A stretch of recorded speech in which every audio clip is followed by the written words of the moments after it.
ప్రాంతం నుంచి జరుగుతుంది. ఈనాడు ఈ దేశం ప్రశాంతంగా అభివృద్ధి పదం వైపు నడుస్తున్న సందర్భంలో ఈ దేశంలోకి చొచ్చుకొచ్చి పాకిస్తాన్ తీవ్రవాదులు పర్యాటకుల మీద దాడి చేసి చంపడం దారుణమైన సంఘటన.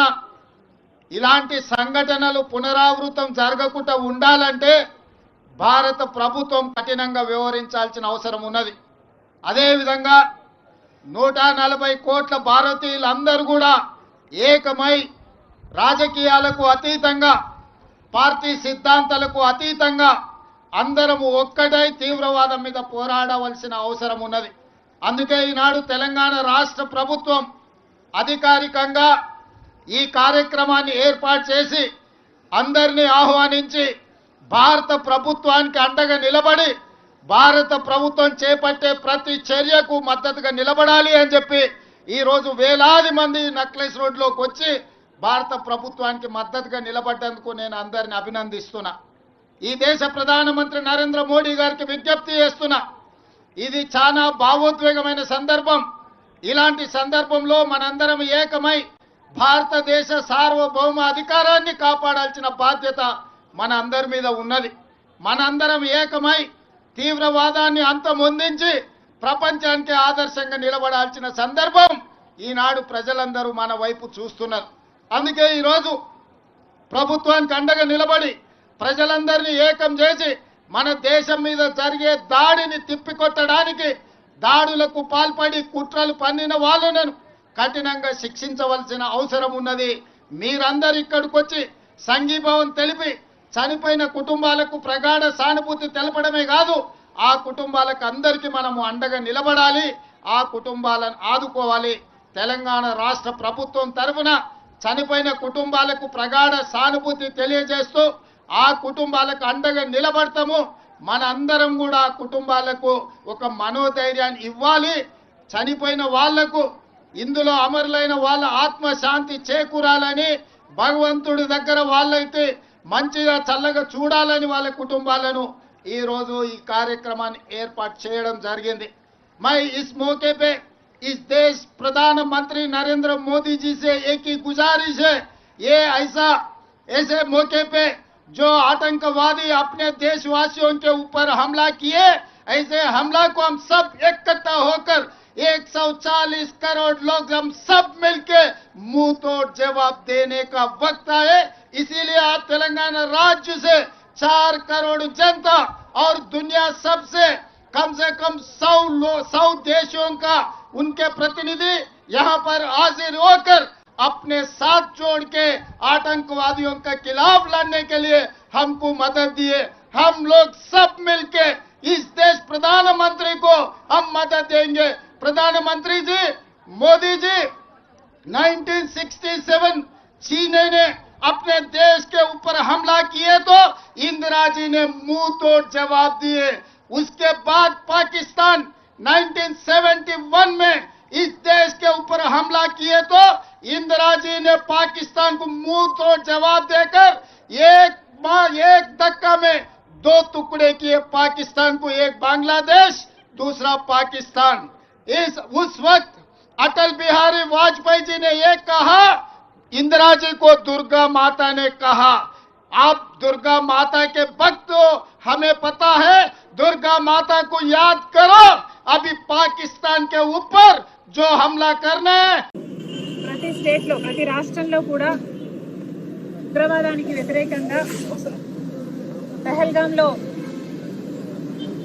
ఉగ్రవాదానికి బలైపోయిన వాళ్ళందరికీ నివాళులు అర్పించడానికి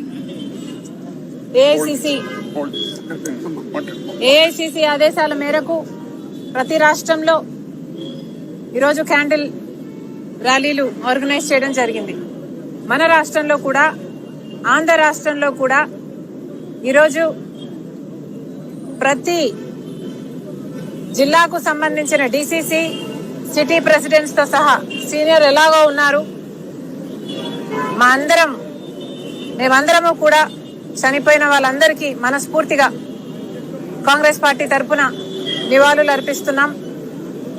మరి ముఖ్యంగా ఆంధ్ర రాష్ట్రానికి సంబంధించి 2 ఆ కాల్పుల్లో ఉగ్రవాదానికి బలైపోయారు.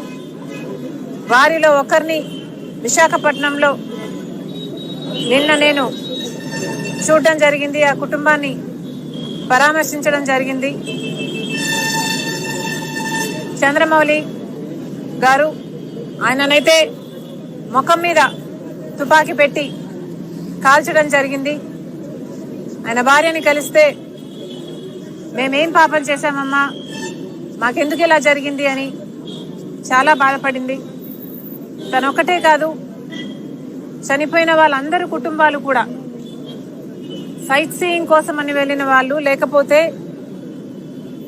పిల్గ్రిమేజ్ కోసం వెళ్ళిన వాళ్ళు, అలా టూరిస్టులుగా పిల్గ్రిమ్స్ గా ఏ ఆయుధాలు లేకుండా సంతోషంగా వెళ్ళొద్దాము అని ఇంట్లో నుంచి బయలుదేరిన వాళ్ళు హఠాత్తుగా ఇంత ఘోరంగా, ఇంత బ్రూటల్ గా చాలా మందికి హెడ్ మీద కాల్చారు. ఇంత భయంకరంగా చనిపోయేసరికి ఏ ఒక్క కుటుంబం కూడా భరించలేకుండుంది. ఈరోజు దేశం మొత్తం ఆ కుటుంబాలకు నివాళులు అర్పిస్తుంది. అంటే మన దేశం మీద జరిగిన ఈ దాడి ఎంత షాకింగ్ గా, ఎంత బ్రూటల్ గా చేశారో ప్రపంచం అంతా కూడా చూస్తుంది. మరి ముఖ్యంగా చెప్పాలనుకున్నది ఏమిటి అంటే, ఇది మన దేశం మీద జరిగిన దాడి, కానీ ఇదేదో ఒక దేశం మీద జరిగిన దాడి లా కాకుండా ఒక మతం మీద జరిగిన దాడిలాగా బీజేపీ, ఆర్ఎస్ఎస్ దీన్ని పోర్ట్రే చేసే ప్రయత్నం చేస్తున్నారు. ఇది చాలా దురదృష్టకరం. చనిపోయిన వారిలో చాలా మటుకు హిందువులు ఉన్నా కూడా గుర్తు పెట్టుకోవాలి, ఒక ముస్లిం కూడా ఉన్నాడు. ఆ చనిపోతున్న హిందువులను కాపాడే క్రమంలో ఆ ముస్లింని కాల్చడం జరిగింది.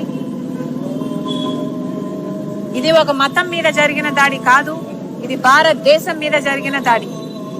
కానీ బీజేపీకి సంబంధించిన మీడియా అయినా, సోషల్ మీడియా అయినా ఇది ఒక మతం మీద జరిగిన దాడిలాగా సృష్టిస్తుంది. ఇది చాలా దురదృష్టకరం. మళ్ళీ కాంగ్రెస్ పార్టీ అష్యూరెన్స్ ఇస్తుంది, ఉగ్రవాదం మీద పోరు జరగాల్సిందే. భారతదేశం ఉగ్రవాదం తొక్కడానికి ఎంత స్ట్రిక్ట్ గా అనుసరించాలనో అంత స్ట్రిక్ట్ గా చేయాల్సిన అవసరం ఉంది. ఇది మళ్ళీ జరగడానికి వీల్లేదు. Thank you.